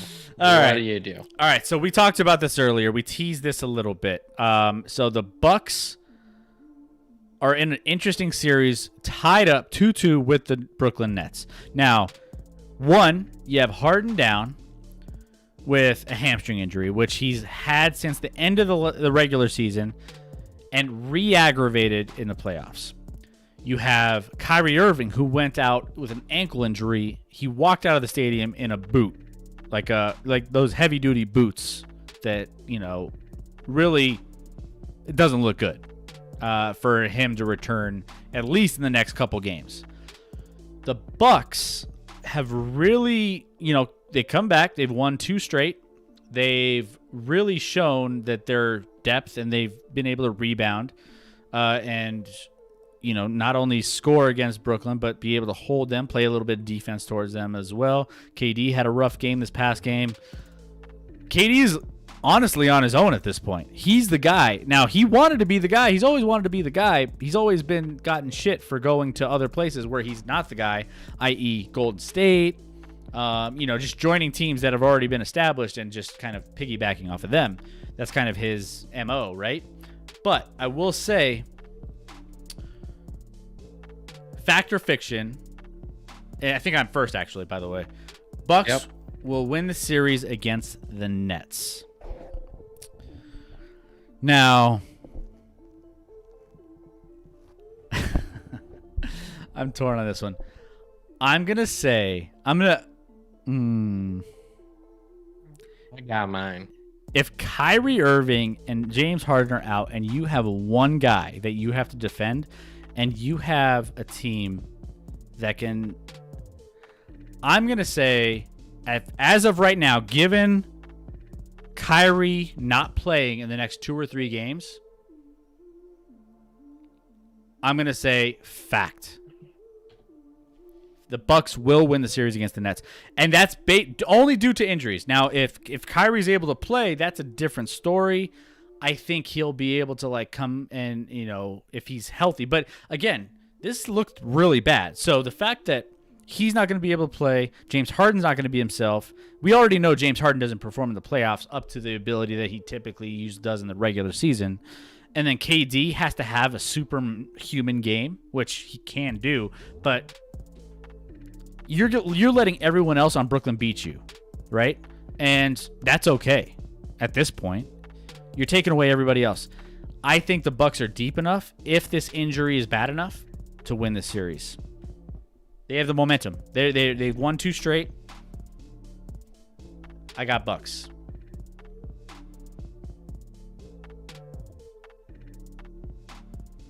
First of all, Kyrie Irving's not coming back in this series. You don't leave on a boot and crutches. And my boy Pro Football Doc said it's a significant ankle injury, and he's likely out this series moving forward and not going to play with it. So they won't have Harden. They won't have Irving. That leaves Durant all to his lonesome, which he never wants to be because he likes to join these guys. And to be fair to Durant, he could even ball out and it may not even matter. You look at now the rosters for these teams without Irving and Harden, and the Nets are just not. It's a bad roster. It's a really, really bad roster, and a Bucks team that has Giannis obviously, and Holiday and Middleton and pieces that can hurt you from all over. Brooklyn's going to have to just lock down on D. They're going to have a game similar to game 3 where you're looking at it's just ugly. It's 86-83 to have any chance at winning a game in this series moving forward against the Bucks without 2 of their 3-headed monster. I just don't see it. Everyone said the resurgence of Blake Griffin. Well, let's slow down. He had 8 points today. So he didn't step up and fill the void with Kyrie out. So, yeah, I think the Bucks are riding high. I think they've won 2 straight. I think, they have a lot of pressure on them now to, because they've always kind of failed and choked in the playoffs, and it looked like that was going to be the case. But now they got the momentum. They have a Nets team that's just dangling health-wise, and, which I don't necessarily want to see. I don't want the Nets to bow out because of injuries, but I also didn't want to see them win. So it's the whole thing, because I don't think a team like the Nets is good for the NBA. So I'm going fact with you. I'm 100% fact. I think the Bucks take this series now, which is crazy considering if you would have said that even 4 days ago or whatever, I would have said that's crazy that did not come out of my mouth that the Bucks are beating the Nets in this series. So I'm going fact. We're in agreement on this one. Bucks are headed to the Eastern Conference Finals to likely match up with the Philadelphia 76ers. Yeah, and honestly, there was actually some experts that I was following leading up to this series where they were actually taking the Bucks plus 1.5 on the spread here. Now, that doesn't mean they were going to win, but there were some people saying that the Bucks are going to be more competitive in this series than a lot of people gave them credit for. And so, from that standpoint, I kind of like the Bucks initially. I didn't like how they started out the series because obviously when you have a couple superstars on one team, it's definitely tough. But when you only have one superstar and the other team is a deep bench or just a decent starting 5 and then a decent bench, that can like outlast you over the course of the rest of the series, Kevin Durant's going to have to do way too much, and it's going to be way too much to put everything on your back and try to win a series. So I think this is a fact for sure. We'll see how this ends up playing out, but I do like the series going to the Bucks should Kyrie Irving not play. 666. Harden Westbrook was never going to work. Yeah, that was an interesting one in OKC, huh? I mean, they definitely had two guys that need all the ball all the time. Oh yeah. Makes perfect sense. Did Murray get into the All-Star team? No, he did not. So we only had one All-Star this year, and that was Nikola Jokic. Now, Jamal Murray was really, I mean, he's on his way to that. I don't think he's going to be there. He might next season, depending on, well, no, because he's going to miss too many games with injury. But I will say, in his career, he will hit some All-Star games. He's just kind of had some, early on in his career, just some inconsistencies. But then also this past year, if he would have carried over, which he was, and consistently playing at a high level, I think he would have been a really, really solid candidate this year. But the West is so stacked with guards as well. So you got to keep that in mind. That's what I was going to say. Like, between Luka and Steph, it's tough, and Dame, like Chris Paul still playing at a high level, like it's tough for sure. Yeah, so that's the reason why Jamal's got an uphill battle when it comes to the centers for Nikola Jokic. Like he's got a little bit of an easier path there. So yeah, it's just he's going to really need to just go crazy. And then coming off a torn ACL, I just don't see it really being in the next year for sure. And then maybe the next year after that, he's going to be in the running. And even then, he might be a reserve. Like, that's just the way the West is. So, that's kind of where we're at there. I mean, sorry to say it, boys, but SGA should have been an all-star. SGA, let me he had a great year. Shai Gilgeous-Alexander. Oh yeah. Shai Gilgeous. Yeah. Man, he had a great year. He had a great year. The problem is that was a really bad team this year, obviously, so he wasn't in the public eye a lot. So it's hard when you're on a team that's young and basically rebuilding, and even being a star on that team. I mean, he put up, really, really solid numbers, almost put up 24 a game this year. And was really efficient shooting, and has always been a really good defensive player as well. So he's a nice piece to build off of moving forward for Oklahoma City for sure. Being an all-star is like we said, it's just tough. Like, I didn't even mention guard play. You got like Booker and Donovan Mitchell for the Jazz. Like, a lot. It's just loaded out there in the West. Like, Ja Morant is obviously up and coming for Memphis. Like, there's so many guards that are elite in the Western Conference, and it's just stacked heavy on that side of things. So he's definitely a guy that certainly could have been, and it wouldn't have been crazy, but because of the lack of team success and the lack of national TV games and people seeing him in that respect, didn't get the nod. But phenomenal year and a nice piece for them moving forward. Yeah. So, but I'm not gonna lie, man. SGA. He played well. They have a nice young roster. I really like them moving forward. So they're building it the right way. I'm excited to see what they're going to bring next year. So we'll see what happens. But that wraps up. So, by the way, if you have some fact or fictions for us, throw them in the chat. We're just because we have these up here doesn't mean that we're asking for your statements, and we'll do a fact or fiction on it. So that way, we can have even more fun, get this interactive with all of you guys, get you guys part of the show. So throw them in the chat if you have them. We still have our local roundup to get to, but 666 in the chat. I mean, why get rid of CP even when it was, even if it was for the sake of looking after young, it was looking after the younger ones. Just didn't make sense for OKC to get rid of him. I just wonder behind the scenes obviously Chris Paul didn't make anything public, but I wonder if behind the scenes he's like, hey guys, obviously this team is looking at a rebuild, and I'd like to, have a shot at winning an NBA title as my career is winding down. I just have a feeling behind the scenes he made it apparent, and this is just my opinion. I hadn't actually hear anything on this, that he'd like to move on, and I think Oklahoma City accommodated that, knowing you don't want an unhappy guy on the roster leading those young guys. Even though he did a great job in the one season he did play there, that was a team that nobody expected to do anything after moving on from Westbrook, and he took them to the playoffs, and they won a couple games and competed in the playoffs even. So you're right, he makes teams better. He'll improve the team.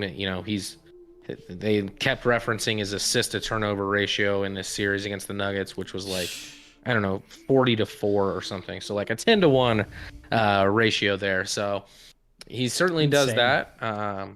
He's a great player and has been for a long time in his career, and probably deserves to compete for a championship. So that's just my feeling on that. I don't know for sure. And OKC's just trying to amass and collect as many picks as they can to build for the future after finally giving up on the many years of title runs they chased with Durant and Westbrook. And it still hurts that I'm sure to think that they had Durant, Westbrook, and Harden all on the same team and couldn't get it done against LeBron in the finals and the Heat. But yeah, that's my gut feeling.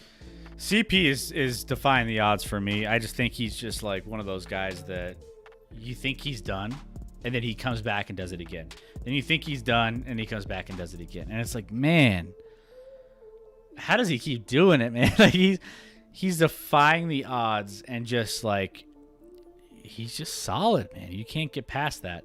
Yeah, I agree. Going through a build-up period, but having a veteran like CP is going to be much smarter move if you have a bunch of young kids. That's true. I mean, that's kind of what he's doing with some of this young talent here on the Phoenix team in the playoffs, because obviously these players haven't had a lot of playoff experience, so he's the only one that's really been through it and been able to get them up to speed with some of the experience level that they need to get to where they're at now. So you're right. I think there's some value in having him as a leader on your team, and just teaching the young guns, like, hey, this is how it should be. This is how it's going to be. Expect this, expect that. And they're really responding to that. They're really saying that, wow, this guy knows what he's doing. He's being that leader that in the locker room, on the court, and he's kind of that coach. He's, like Peyton Manning in the NFL was that player coach, where he on the field, he was a coach technically, because he was just always just trying to get people to understand like what they're seeing, what's coming, all this stuff. Like that is one of those things that just you can't really put a price on. And he's one of those guys. Arguably he could be like that Peyton Manning style for the Phoenix Suns, where he's just giving these guys the tools they need to be successful. You've been an Arsenal fan. Thierry Henry is one of the highest IQ players in the sport. They're all in the same category. CP, Henry, they're all up there, man. Like Peyton Manning, like there's some guys that you just, based off of their experience, Scotty, I don't know if you know, that's huge to have in a locker room. Oh yeah, no, for sure. I'm trying to think of other examples right now, and I'm losing it for whatever reason. I can't think of any great examples to go along with those couple guys. But just to have that guy that just seems to slow things down and play with such, like, sometimes when I watch the U.S. national soccer team play, it drives me crazy how bad they are with the ball at their feet at times, and they just panic, and they don't have any ability to just slow down and let the play develop and do the right thing. They panic, and just have guys that have the savvy to be in control when you have the ball in your hands or at your feet, and have that ability is really, really important, even if you don't still have that athleticism. So those are the guys that just, even as they lose that athletic profile, they're still going to be, really, really solid players, just because to outthink guys, outmaneuver them, and outsmart them out on the court, and know exactly what they need to do to put themselves and their team in a position to win. Yeah, crazy. It definitely is valuable, man. I'm telling you. That's where you have to have some leadership, and that's exactly what the Phoenix Suns have right now. So let's real quick. I know we like on Sundays to touch on a little bit of our local spotlight. We already talked about the Avs. We already talked about the Nuggets. But let's also just look at what the Rockies have done. Real quick, triple in the chat. But it's not often you see players that have managing skills as well as players. When it comes to the U.S. team, national team, someone like Donovan and Tim Howard, their experience makes a difference. Yeah, and honestly, like the team has just been shifted to being so young with guys that are just like, I mean, you have a little bit of that here and there with some of the, obviously Pulisic coming from Chelsea is kind of a big experience from a European standpoint, where he's been having some success playing with Chelsea and having some really good things happen and being able to be a leader on this team, which, he's still young though, right? I don't know how much experience you need to get to that point. I mean, Chris Paul, Peyton Manning, all these guys, Thierry Henry, like all those guys have been around for a while. Whereas Pulisic, he's been around for, couple years, really doing some great things. But Freddie Adu, he was around for a little bit. I mean, he kind of came and went a little bit, right? But I think there's not a big time like veteran leader on that team that's really been around for a while. It's led by a bunch of young kids that I think do have some experience, but still need to get there, right? A lot more talented kids, I'll say. A lot more talented, that's for sure. On the roster. Yep. Which, not having that veteran leader presence may hurt a little bit, but these guys play hard, and I think Pulisic will get to that. Obviously with the U.S. having the World Cup in 2026, I think that's when this team will really hit their stride and have the experience and the know-how. And a lot of these guys will be hitting their prime all at the same time, being in that 2026 World Cup. So I'm excited to watch them right now and see what they do. And this is a fun time for soccer with the Euro Cup going on, and so on and so forth. That's always a fun thing to watch with all those loaded European national teams. We've already had some interesting games, and see where that goes moving forward. Obviously, Belgium looks really, really good. France and Germany being in the same bracket. We'll see how that shakes down. England did have probably made you a little nervous today, Triple, but got the win, 1-0. So they did get the W. Had to battle for it, but got the win. So that'll be interesting to watch. But yeah, having that veteran presence certainly helps the team moving forward. But you got to have the talented pieces, young talented around him to make it work. So yeah, you need both. He came into Europe, was so disappointing. USA for the size should be in every World Cup. I put it down to soccer not being very popular. Yeah, no, that's the biggest reason why it's not big. So when the United States, it's all about. I mean, I got into soccer. I played all the way up through college. Scotty, you played soccer all through your youth, right? So we played all through, but at the same time, there's so many choices and so many like sports for U.S. kids to get into that they want to. I mean, when you see NFL football, your parents all about NFL football. When you're a kid, hey, can I play football?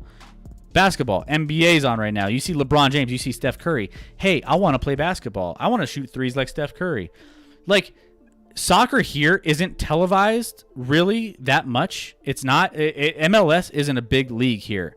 We don't watch. I mean, at least I don't watch that much of it because it's just not the best league in the world. And Scotty, I know you don't watch that much of it. I mean, it's just one of those things where NFL, NBA, Major League Baseball, hockey, those are what you see on TV. So that's what kids gravitate to. That's what they want to play more so than anything else. Soccer is more of a young, when you're, starting out, your first sport might be soccer, and you might be good and you might grow out of it, but kids have so many options when it comes to playing youth sports that at this point, it's just all the best athletes are going to basketball, football, basketball, football, baseball, and hockey.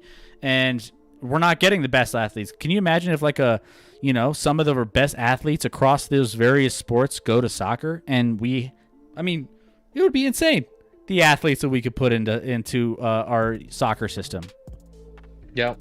No doubt. And what we need is our national team to compete at a high level and see the results that can come from that. We just never had that. We made, a quarterfinal run. I think that was in I think it was like 2008 World Cup, but we just have never had a national team that is really dominant and can compete with, the European clubs or the Brazils and Argentinas and South America and things of that nature. So I'm hopeful that we can get that, and that'll turn more of our athletes into soccer and have them, gravitate to that a little bit more, because I love watching it. It's a lot of fun, and we should be better. There's no excuses.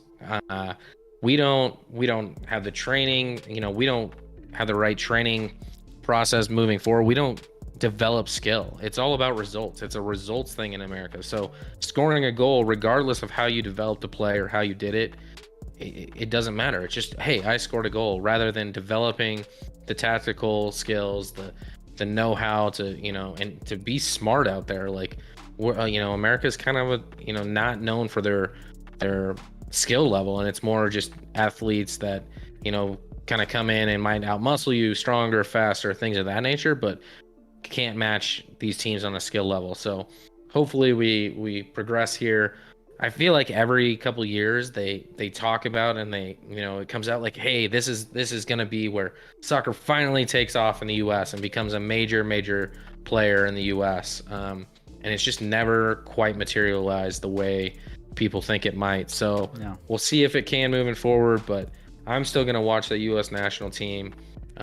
Obviously they beat Mexico the other night, and then in a friendly just a couple days later beat up on Costa Rica, who's been a tough team for us in the past as well. So hoping they build confidence and moving forward, and with next year's World Cup can compete at a pretty high level, and then in 2026 when it's here in the US, maybe then that's where we see soccer grow to a level it hasn't been out here in America. Yeah.